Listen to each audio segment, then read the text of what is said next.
In the last lecture, we dealt with Kirchhoff's laws. As you might know now, that these laws are an easy way to calculate currents, voltages, resistances in the various components of an electrical circuit. Today, we start with magnetic effects of currents, and we shall find out the magnetic field of currents in various shapes. You are familiar with magnets. Most of you might have even played with them. Every magnet has two poles. An important fact to remember is that no magnet has ever been found with one pole, or an isolated pole called a monopole. This implies that whatever the conditions, each magnet must have two poles. If we cut a magnet, the two portions of that cut magnet also have two poles each. Even at atomic scale, an elementary magnet has two poles. This is in complete contrast to electric charges, which can exist in isolation. I mean, you can have positive charge, you can have a negative charge, but here each magnet must have both the poles. You can't have an isolated pole or a monopole. For practical purposes, however, poles at the end of an extremely long bar magnet, you have two very long bar magnets, and these two can be considered as isolated poles, and then the force between them is given by this. The force of attraction or repulsion between magnetic poles is similar to the Coulomb force between charges.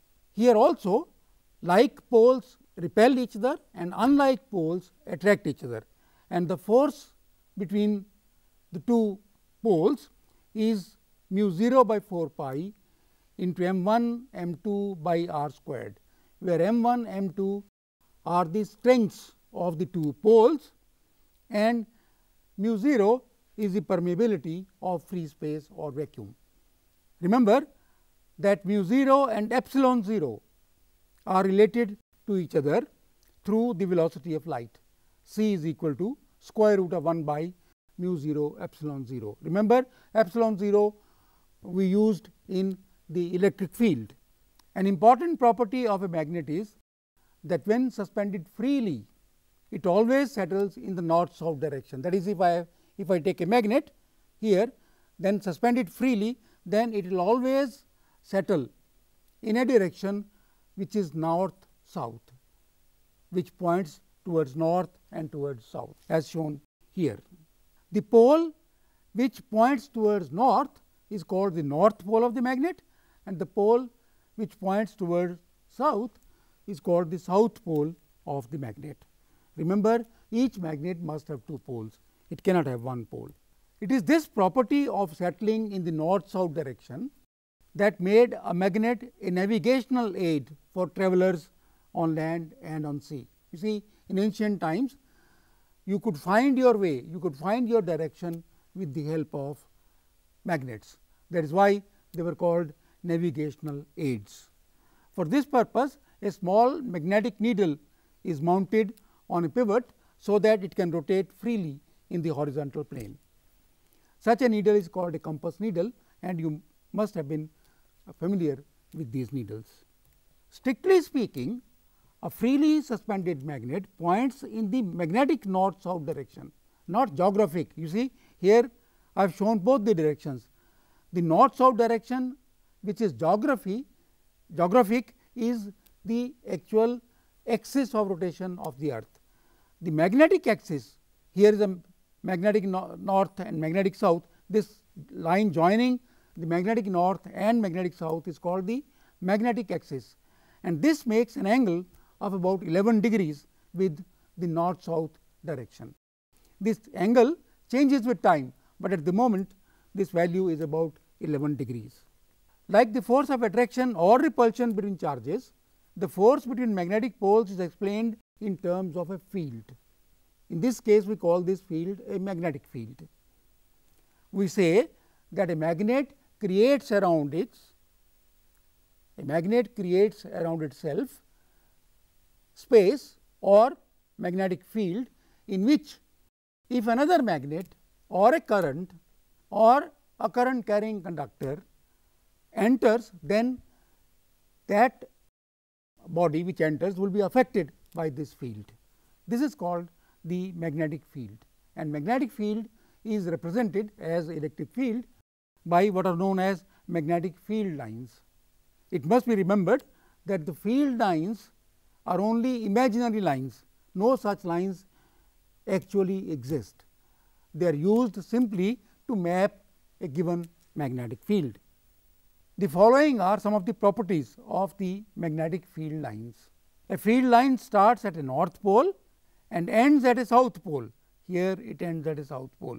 This will also end at a south pole, and inside the magnet these lines go from south to north, so that these lines they form complete loops. That is important. We shall see why they form complete loops, but for the moment remember they form complete loops. At any point on a field line, if I want to find the direction of the magnetic field, I draw a tangent at that line, and the direction of the tangent gives you the direction of the magnetic field at that point.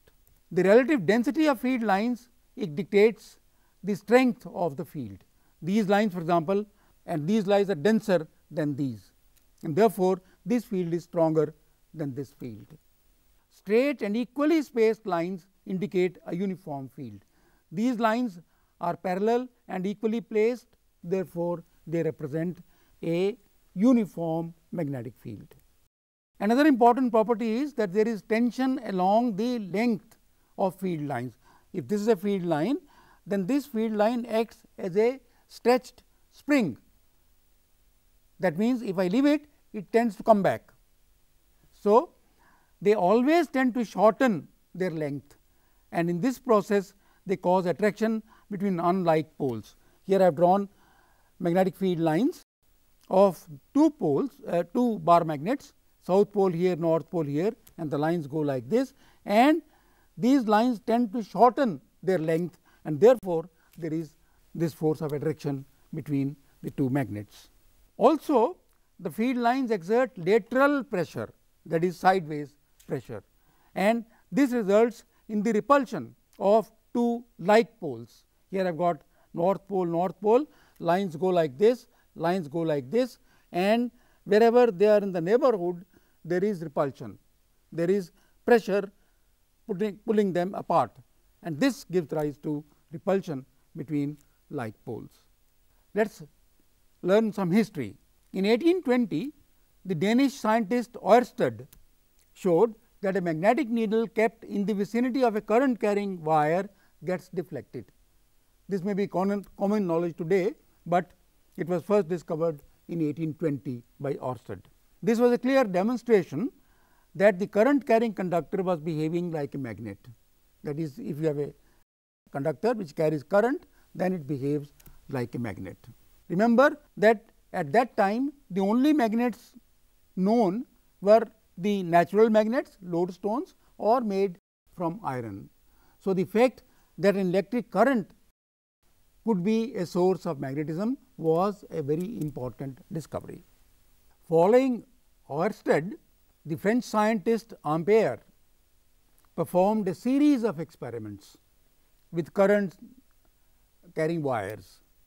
He showed that the magnetic lines of force form loops, we shall see that in a moment, loops round the wires which carry current. He also explained the sense in which the loops of field lines are wound round the wire, and then the direction in which they are wound. We shall find that in a moment.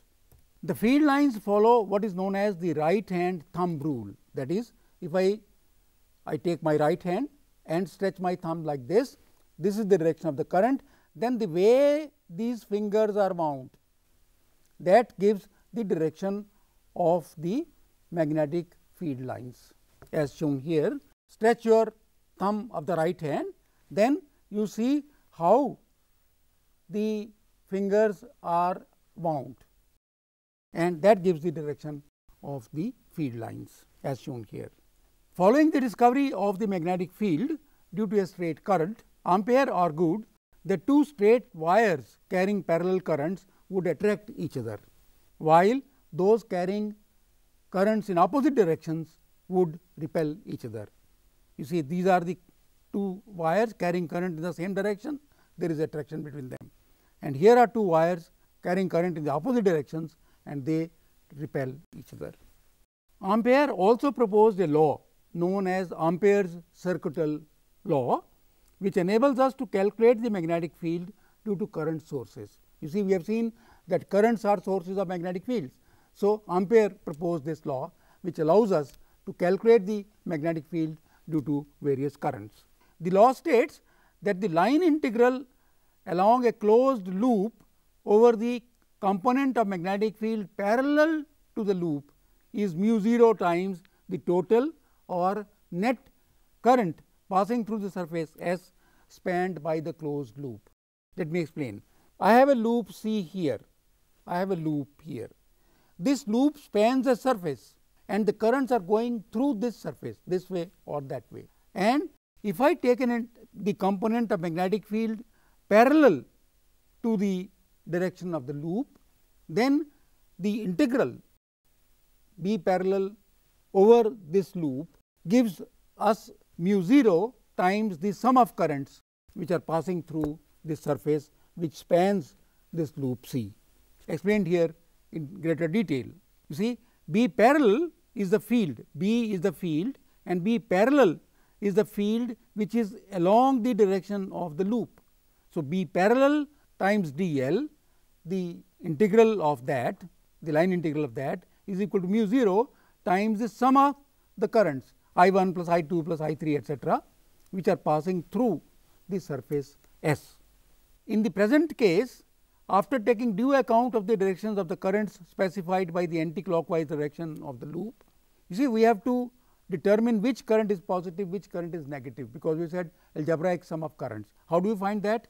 We use the right hand thumb rule, and here this loop C is in the counterclockwise direction, therefore, the current in this direction is positive, the current in this direction is negative. So, I 1, I 2 are positive currents, I 3 is the negative current considering the direction of this loop. That is very important, that you apply the right hand thumb rule, find out which currents are positive, which currents are negative, and then in this case this sigma I gives I 1 plus I 2 minus I 3, and mu 0, let me remind you, is the permeability of free space. Its value is 4 pi times 10 to the power minus 7 T m a minus 1. In vector notation, Ampere's law is written as B dot d l. B dot d l is obviously the parallel component. So, therefore, B dot d l is equal to mu 0 times I enclosed, all the currents which pass through the surface enclosed by the loop.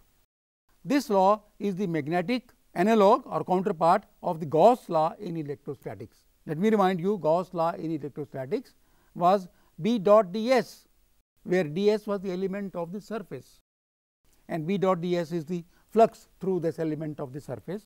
So, the total flux, that is the integral of B dot d s, is equal to q, the charge enclosed within that surface, divided by epsilon 0. The evaluation of the integral in Ampere's law becomes easy if there is some symmetry in the system. Recall that for Gauss law also, for the application of Gauss law also, we needed some symmetry. So, here also we need some kind of symmetry to make it possible to apply Ampere's law. Let me immediately take an example to fix the ideas of these loops. I have three currents, this blue one and two red ones. The red ones are coming out of the plane and the blue one is going into the plane, and I have got three loops here, C 1, C 2, C 3. So, let us take the first C 3. C 3 is anticlockwise and therefore, the current going into the plane is a positive current. Therefore, if I take loop C 3, then integral of B dot d l in that loop is equal to mu 0 times I. For the loop C 1, B dot d l is equal to, for the C 2, this loop is clockwise, and therefore, the currents coming out of the plane, they are positive currents. Therefore, B dot d l is 2, because there are 2 currents, equal currents, 2 mu 0 I. And let us take the third loop. Third loop is, we have dealt with C 3, C 2 and C 2. C 2, there are 2 currents which are equal and opposite. Therefore, the net current is 0. Therefore, for the C 2, B dot d l is equal to 0. For C 3, B dot d l is equal to mu 0 I. For C 2, B dot d l integral of that is 0. For C 1, B dot d l is equal to 2 mu 0 I. The important thing is that considering the direction of the loop, you must find out the positive direction of the current. What happens in the above problem, if the loop C 3, for example, is clockwise? Let me show you loop C 3 again. C 3 was anti-clockwise. Suppose I make it clockwise, what happens? Then this current becomes negative. With respect to the direction of the loop, this current becomes negative, and therefore, the integral of B dot d l becomes minus mu 0 times I. So, every time you have to determine the direction of the current, whether it is positive or negative, considering the direction of the loop. As an application of Ampere's law, let us find the magnetic field due to a straight current at a distance r from it. So, I have a straight current at a distance r from this current, I want to find out the field. Remember that I am taking a very long straight current. In fact, theoretically it should be infinitely long.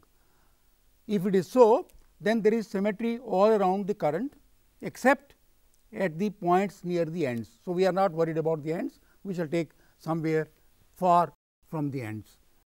There is circular symmetry also, because there is a straight current, therefore, there is circular symmetry.